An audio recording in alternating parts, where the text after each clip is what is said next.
Good morning, everyone. I welcome all the listeners of this class. So from the previous two classes, we have started discussing about these modern computer systems. So under the modern computer systems, as we saw earlier, there are three topics: hardware architecture of a computer, data representation in the computer, and then software and operating systems. So among these three topics, the last before session, we have completed the hardware architecture and some part of data representation. And in the previous session, we have completed the remaining part of data representation. And in today's class, we are going to see about this: what is a software and what is an operating system, what is the difference between the software and operating system, etc. Right? So let us revive the things what we have seen in the previous two sessions. Let us memorize the things, and then we can go for the software and operating system.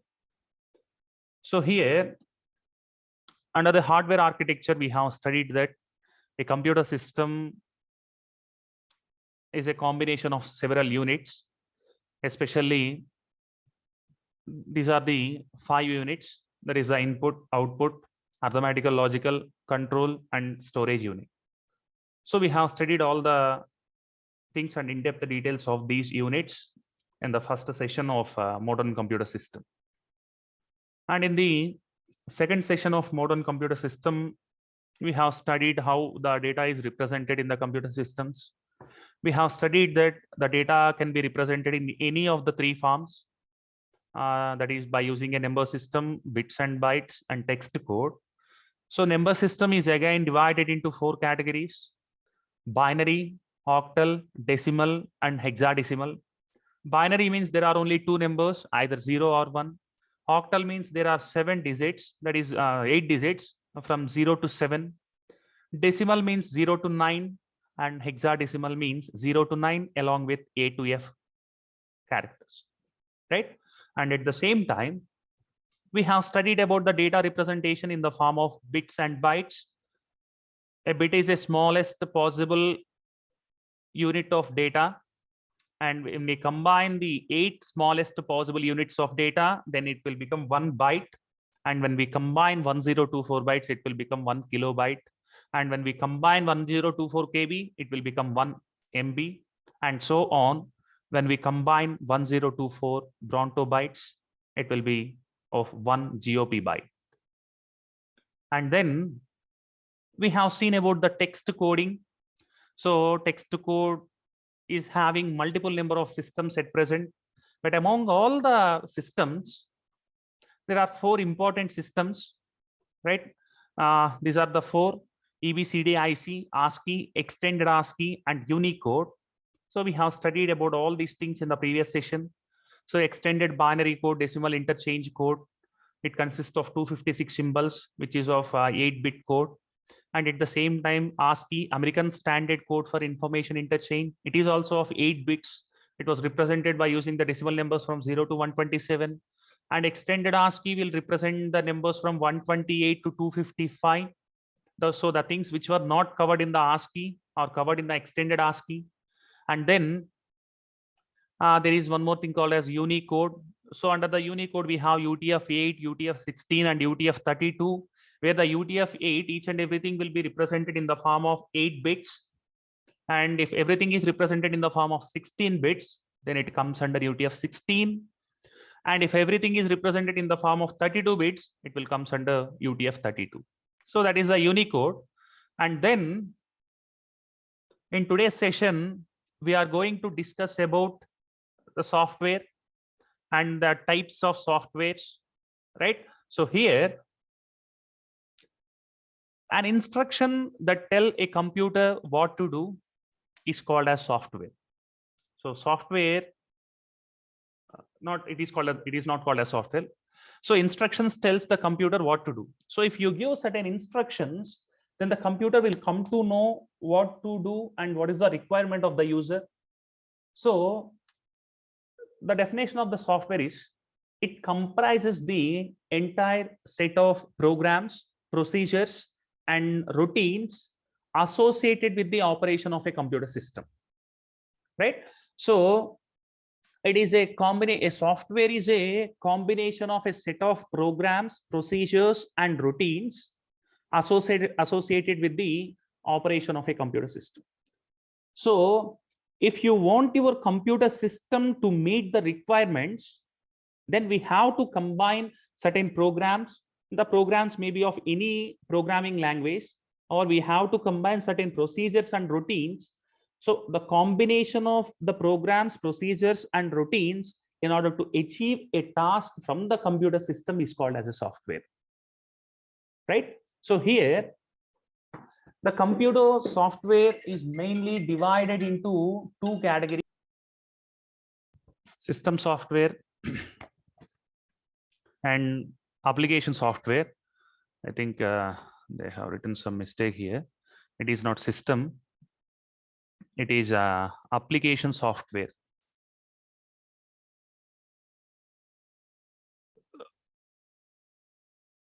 So there are the entire computer softwares are divided into two categories: system software and application software.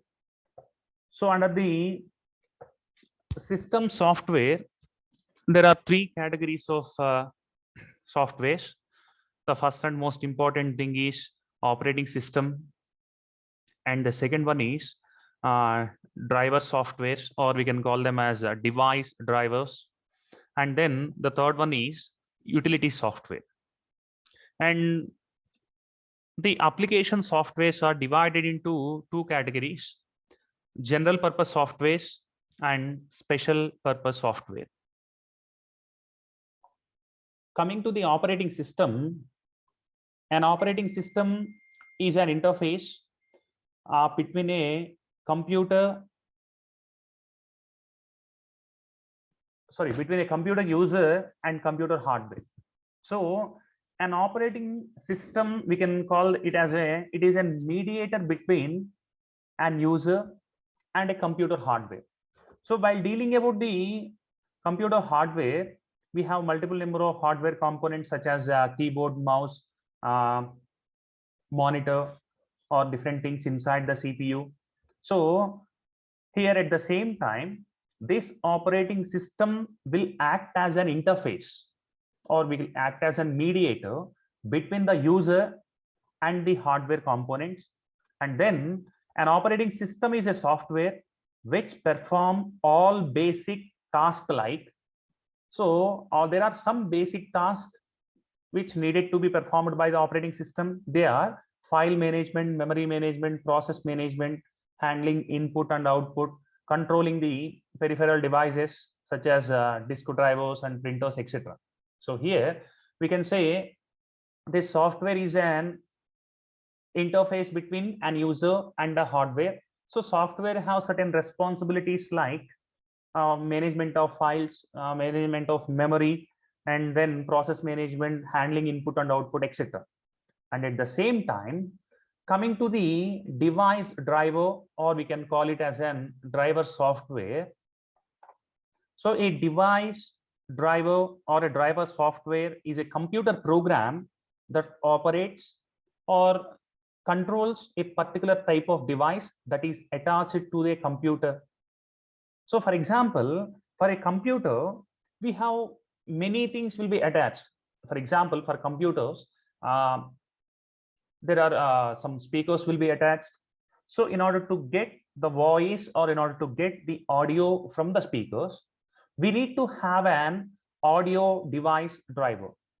So what this audio device driver will do is that audio device driver is the responsible for bringing the audio from the output devices.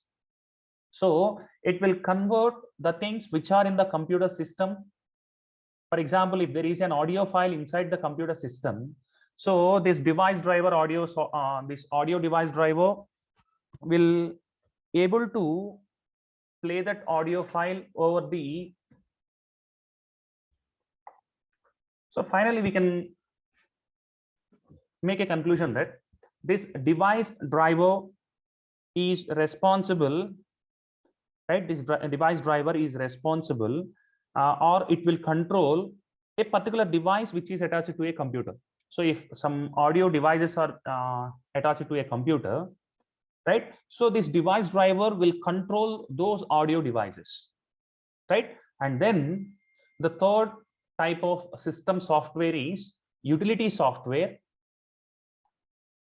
So in a computer system, there are some utility softwares such as disk defragmentation, system profiles, network managers, application launchers, antivirus softwares, backup softwares, or there may be something called as disk repairs, disk cleaners, right, etc. So each and every system have some utility softwares. What this utility software will do in the sense, these utility softwares are very helpful for the computer system. Each and every utility software have certain purpose in the computer system. For example, let us consider the disk cleaners utility software.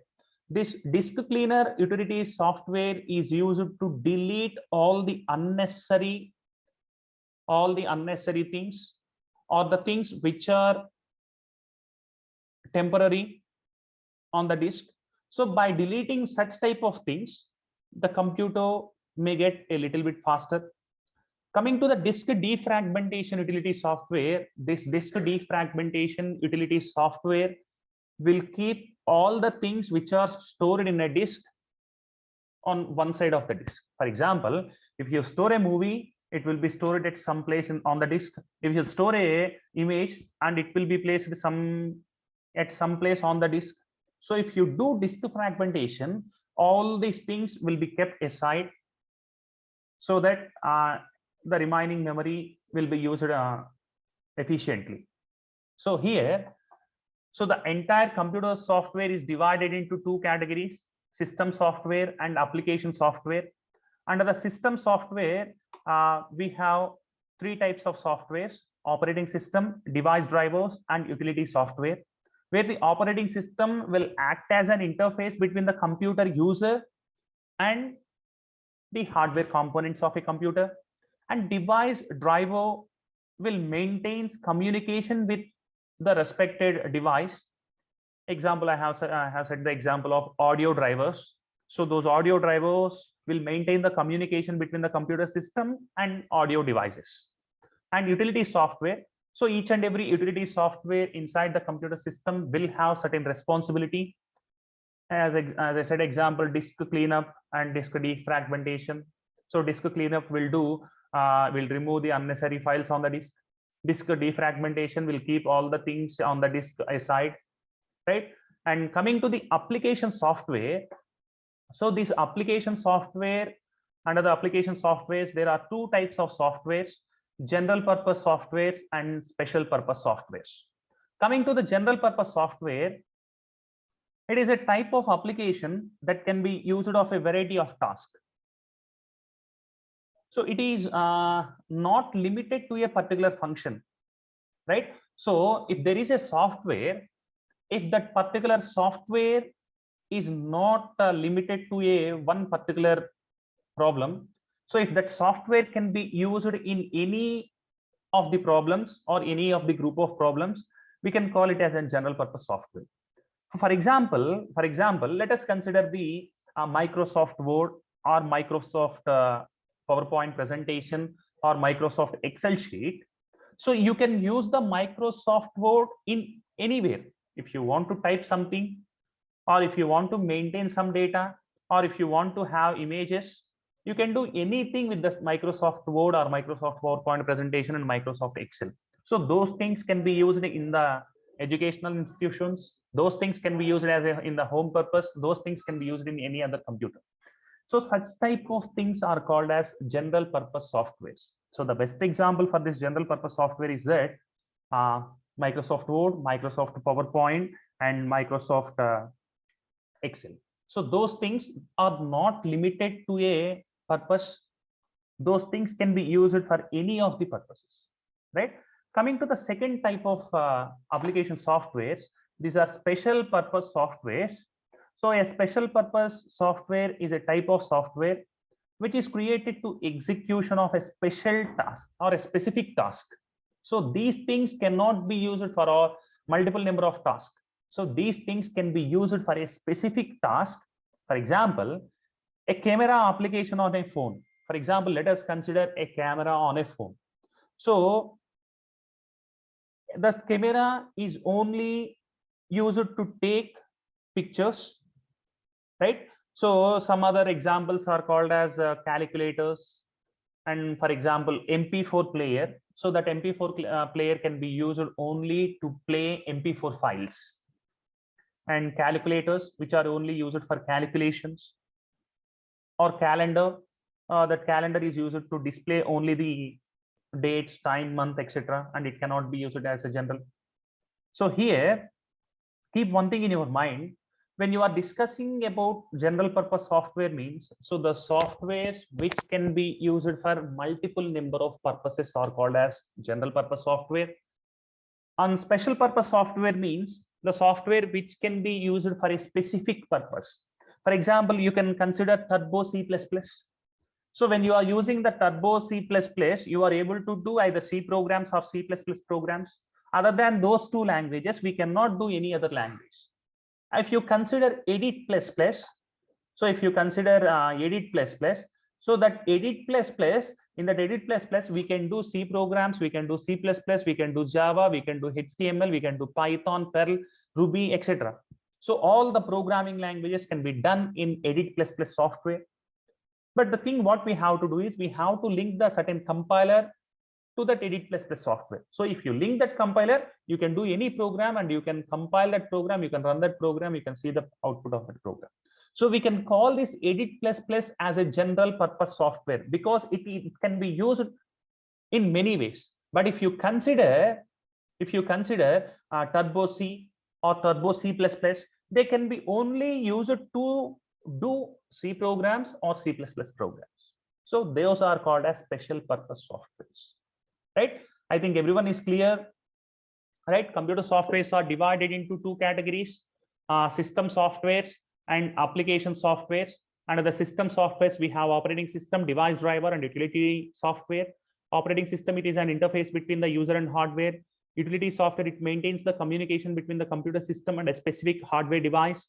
Utility software used to perform certain tasks inside the computer system. And application softwares are divided into two categories, general purpose and special purpose. So if a software is used in more than one purpose, then it is called as general purpose. So the best example is Edit++ or Microsoft Word, Microsoft PowerPoint presentation, and Microsoft Excel.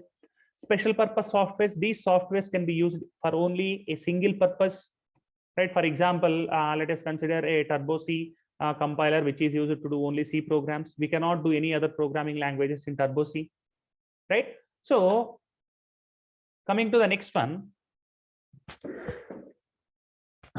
So all these things are explained in the previous slide only. So it is an interface between, right? It is an interface between a hardware, right? It is an interface between a computer system, a computer user, and a computer hardware, right? An operating system will perform all the basic tasks like file management, memory management, process management, handling of input, output, controlling peripherals such as hard disk drivers, printers, etc. So here, this operating system is do file management. If you create a file, if you delete a file, if you make changes in the file, all the things will be taken care by this operating system. Memory management, in the sense we have two types of memory, primary and secondary. So those two things will be maintained by this operating system.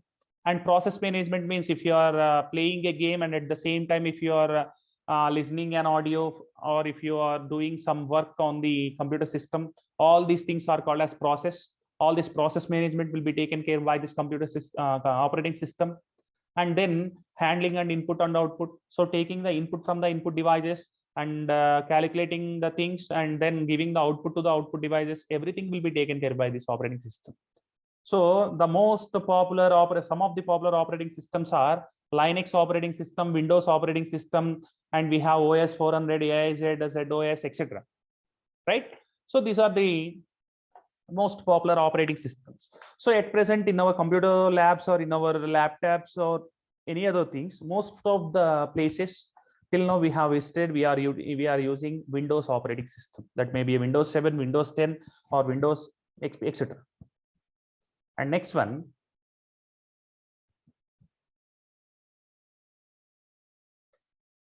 right? So this is the block diagram of an operating system. So we have multiple number of users. So that multiple number of users will get communicated with the computer system through software. So it may be a system software or application software. So users will communicate through the system software or application software. These softwares will use operating system in order to interact with the CPU, or in order to interact with the RAM, or in order to interact with the input or output devices. So if an user wants to communicate with the hardware, he or she cannot communicate with the hardware directly. They have to use either system software or application software in order to communicate with the hardware. These system software and application software in turn will uses operating system in order to get communicated with the hardware components of the system. So here you can see here the user and hardware are get linked through some type of softwares. Those are called as system softwares or application softwares. These system and application softwares in turn uses operating system in order to get communicated with the hardware devices. So if you give a printout, so our request will be taken by the application software or system application, mostly application software. That application software in turn gives the communication to the operating system. That operating system now is responsible to get the printout from the printer. So the operating system is going to communicate with the hardware. So these are the most important functions of an operating system: memory management, process management, device management, file management, maintaining security, control over the system performance, job accounting, error detecting aids, and coordination between the other software and users. So let us see each and everything one by one. Memory management. So here in each and every computer system, there are two types of memory: primary memory, or it can be called as main memory. And the second one is secondary memory. So among the two types of memories, primary memory and secondary memory, memory management refers to the primary memory. It does not refer to the secondary memory. So memory management refers to the primary memory. So main memory is a large array of words, or we can call it as bytes, where each and every byte has its own address. So in the main memory, it is a large array of bytes. Each and every byte will have its own address. So in each and every byte, there will be one address. So the address refers to hard disk. So if you store anything, that will be stored inside the hard disk. If you want to access the things inside the hard disk, we cannot access them directly. If you want to access the things inside the hard disk, so the things were placed in certain addresses. That address needs to be pushed into the RAM or main memory. From that main memory, we can access that things. So if you store anything, those things will be stored in hard disk. If you want to, an user want to access this hard disk, he or she cannot access it directly. So in between, there is one thing called as primary memory or main memory. So the address of an audio file, the address of a video file, the address of an image will be stored in main memory, and the user can access that main memory in order to access the things inside the hard disk. Right? Next one. Main memory provides a fast storage. Right? Main memory provides a fast storage that can be accessed directly by the CPU. For a program to be executed, it must be in the main memory.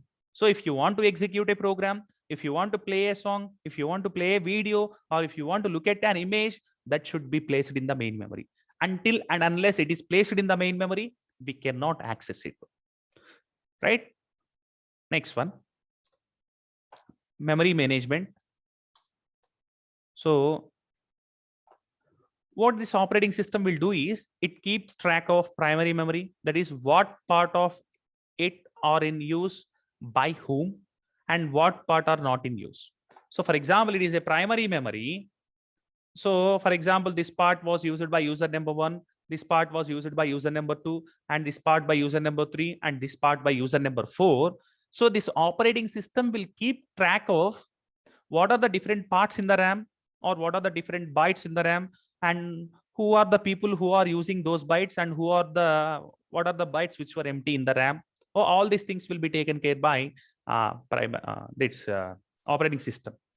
And then in multi-programming, the operating system decides which process will get memory, when, and how much. So multi-programming in the sense, for example, it is a RAM. For example, there are 4 users who are using the computer system at once. User number 1, 2, 3. For example, user number 1 has certain task to be performed, and user number 2 has certain task to be performed. Similarly, user number 3 is also having a certain task to be performed. So if 3 people wants to access the memory at a once, then operating system will decide for whom the memory should be given in order to execute their concepts or their programs. Right? Allocates the memory when a process requests, and deallocates the memory when a process no longer needs. So if user 1 wants to access the memory, operating system will give certain memory to user 1, and after the usage of user 1, it will be deallocated. That means it will be freed, and the same memory can be used by other user. Process management, right? Process means a program to be executed is called as a program under execution, can be called as a process. So as I said earlier, if it is a RAM, there are 4 process which wants to be executed: P1, P2, and so on, P4. Now operating system is responsible which process to be executed first and which process to be executed last, depending upon a scheduling called as process scheduling. And then when P1 wants to execute, P1 needs certain amount of memory inside the RAM, so that allocation of memory will be taken care by the operating system. When P1 completes its execution, then the deallocation of memory will be done by the operating system. Right? Next one. Device manager. So device manager, in the sense, there are certain hardware devices, right? All those hardware devices will be controlled by the operating system. So what this operating system will do is, right, it will communicate with the devices by using device drivers. What these device drivers and operating system in turn will do is, it will keep track of all the available devices of a computer system. For a computer system, we may have a keyboard, we may have a mouse, or we may have a audio devices, scanner, printer, etc. So this operating system will keep track of all the devices, and program responsible for this task is known as input output controller. And then this operating system will decide which process will get which device and how much time the process is going to use that device. For example, it is a computer system, and for the computer system, there is a printer get connected, and there are 2 processes, P1 and P2. P1 wants to get a printout from the printer. So P1 and P2 both are connected to the computer system. So if P1 wants to get the printout and P2 wants to get the printout, now if both are wanting the printer to get the printouts, so now the operating system will decide whether the printer will be issued for the P1 or the printer will be issued for the P2. If the printer will be issued for the P1, then how much time that printer will be used by the P1, everything will be decided by the operating system. So it will allocate the device to a particular process, and after the usage, it will deallocate the device, right? So allocation of memory, deallocation of memory, allocation of a device, deallocation of a device, everything will be taken care by the operating system, right? And then here, coming to the files, File management will also be taken care by this operating system. What this operating system will do is it will keep track of information of the files in the sense, what is the type of file? It may be a text file, it may be a C file, it may be a C++, or it may be a Java file, or it may be a Python file, or it may be a binary file. So the information regarding that file will be tracked by the operating system, and the location of the file in the sense whether the file was kept in the C drive, D drive, E drive, or etc., or whether the file was kept in any folder, or whether the file was kept in the subfolders, etc. And the uses of that file and the status of that file. Status of that file means whether the file is readable, or whether the file is writable, or whether the file is executable, etc. So the collective facilities are all known as file system. So the operating system will have a communication with the file system, and the file system will maintain the type of file, the owner of the file, the status of the file, the location of the file, etc. Right? And then operating system decides who can access the file. It will allocate the file, it will deallocate the resources, etc. Right? Next one. Other important activities done by the operating system is responsible for providing security. So it will provide the security by means of a password or some other similar other techniques, and then it control over the system performance. So this operating system will record the delays between request for a service and response from the system. For example, sometimes if you click something on the computer system, it may open after 2 minutes, after 3 minutes, or after 5 minutes, depending upon the performance of the system. That means you have requested from something from the system, and the response from the system, there is some delay in between the request and response. So operating system will keep track, it will record all the delays between the request and the response. And then job accounting, right? It will keep track of time and resources used by the various users, right? And then error detecting aids. So while using the computer system, in the middle of the computer system, sometimes we get some error messages, and according to that error messages, operating system will decide what to do. If the operating system wants to restart the system, it will ask the user. There are certain updates performed in the computer system, whether if you want to restart it, you can restart it, etc. So all the error detecting aids will be taken care by the operating system. Coordination between the other softwares and users. So coordination with the, for example, if you are doing a C program, that C program will not be compiled by the computer system. It will be compiled by the C compiler. So operating system have to take care of the compilers, interpreters, assemblers, and other softwares of various users of the computer system, right? So operating system has mostly main responsibilities such as file management, device management, process management. Along with that, it has security, control over system performance, job accounting, error detecting aids, coordination between the other softwares and users. Right? I hope you all understand the things. Right? Let us revise the things what we have discussed. So computer software is divided into system and application software. Under system software, we have utility, operating system, and then device, driver software. And our application software, we have general purpose and special purpose. Right? So I hope all you understand today's session. So this is the end of some of the general topics which were given in the syllabus. From tomorrow onwards, we are going to start the things related to Python, right? We are going to see what is the Python programming language, and what are the features of Python programming language, how we can use it, and what are the things inside the Python. That means what are the variables, what are the control statements, and what are the different things inside the Python programming language. And from tomorrow's class onwards, we are going to start the Python things. Till now, we have completed some of the general things which were given in the syllabus, right? Till now, we have seen about algorithms, or we have seen about these things, modern computer systems like how the data will be represented and what are the things inside. And at the same time, we have seen about the operating system, etc. Right? So I hope you all understand today's session. And from tomorrow's session, I request all the people, please don't miss the sessions, because from tomorrow onwards, we are going to start the Python, right? I